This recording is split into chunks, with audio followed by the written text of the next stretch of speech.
We got Coach David Gilpin of the Mission Veterans Patriots, or I think I'm saying that wrong, but no, you Mission, got it right. Yeah, Mission Vets Patriots.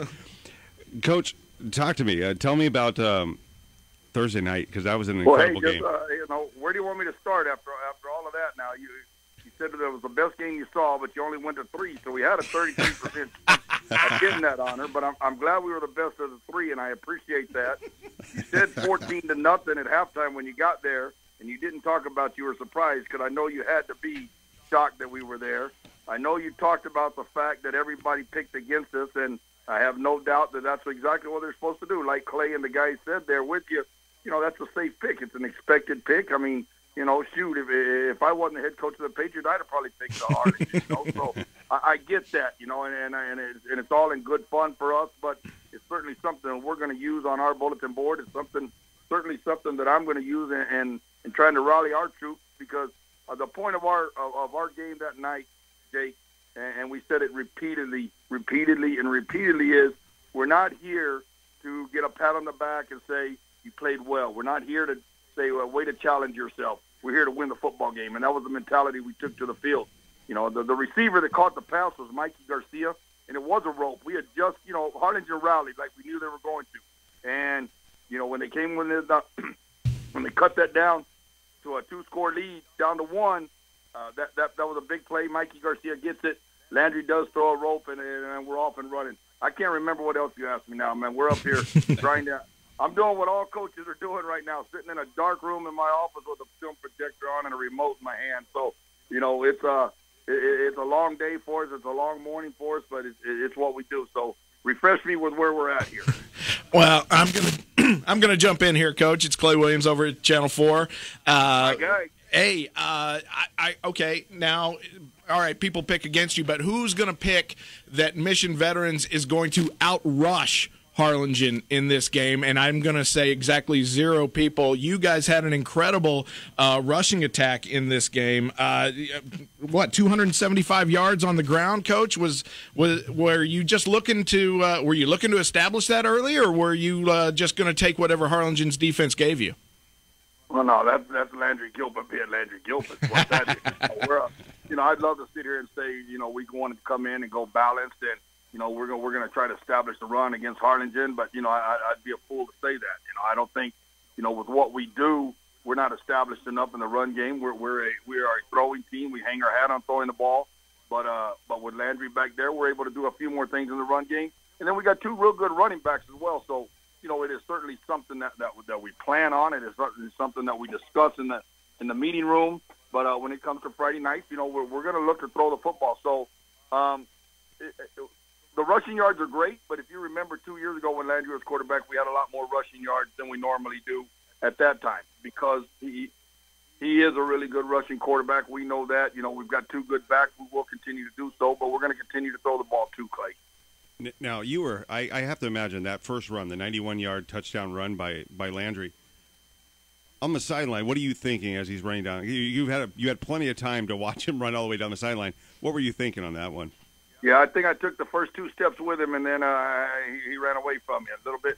I think I can still whoop him if we got to get down and get dirty on the floor in the backyard. But, if it's a foot race, I'm over with that one. But I was excited.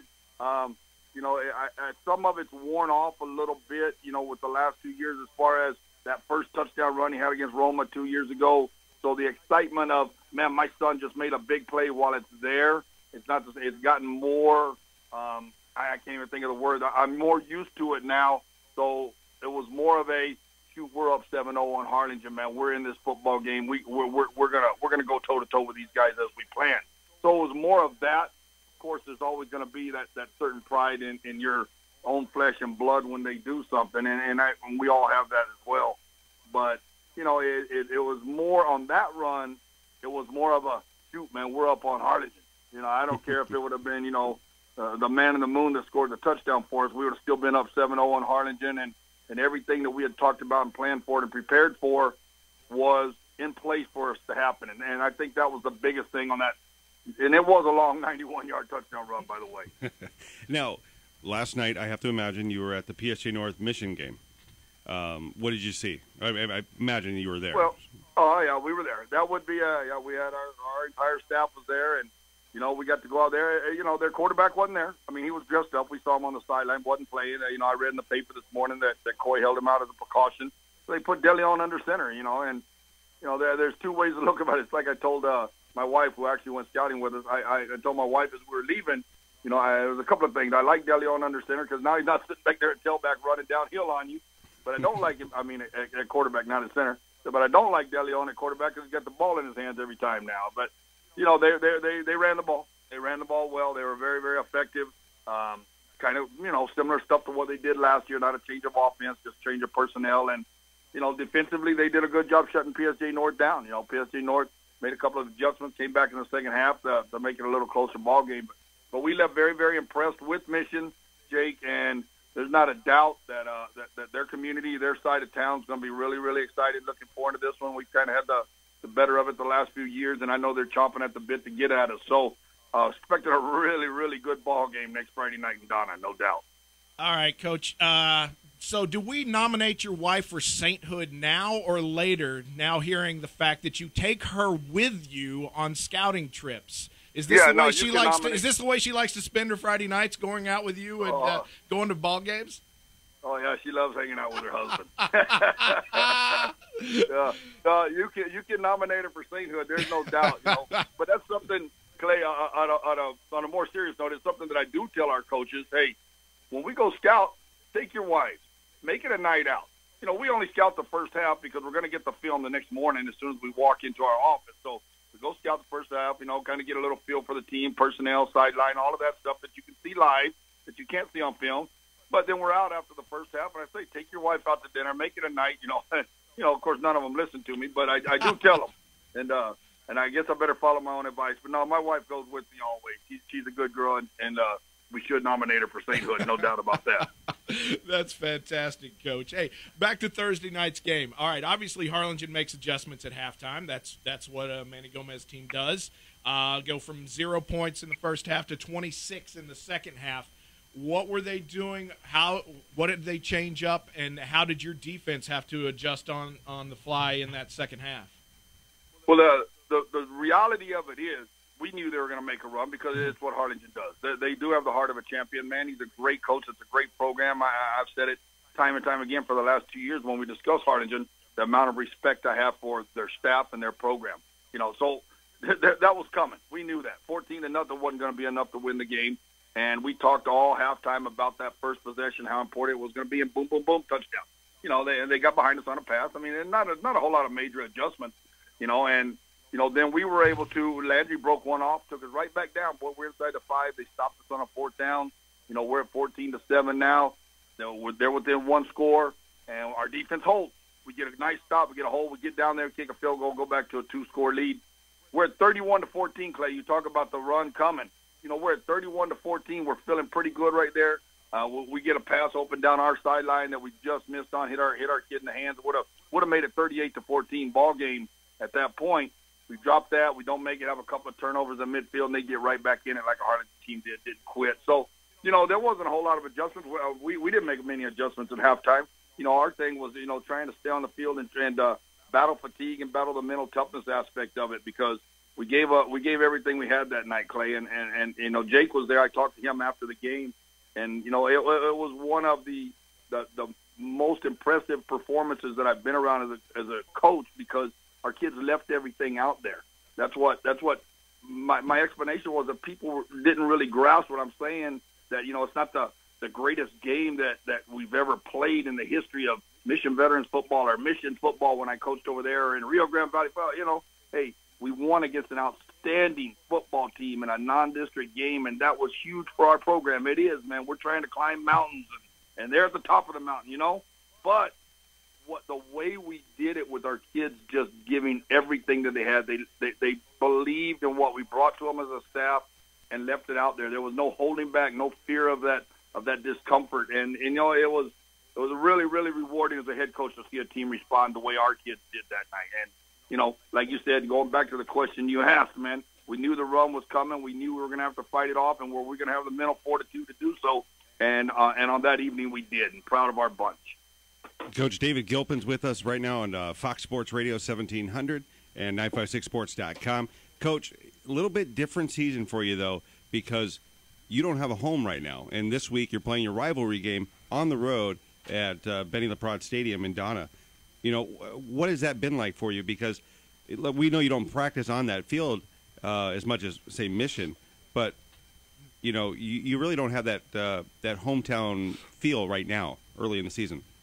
Yeah, well, the answer to your question is anybody, anywhere, anytime. That's what we believe in, and that's what, you know, hey, and you've heard me say it before, probably both of you, Clay and Jake. I've probably said it in the last 8 years, 9 years to you sometime.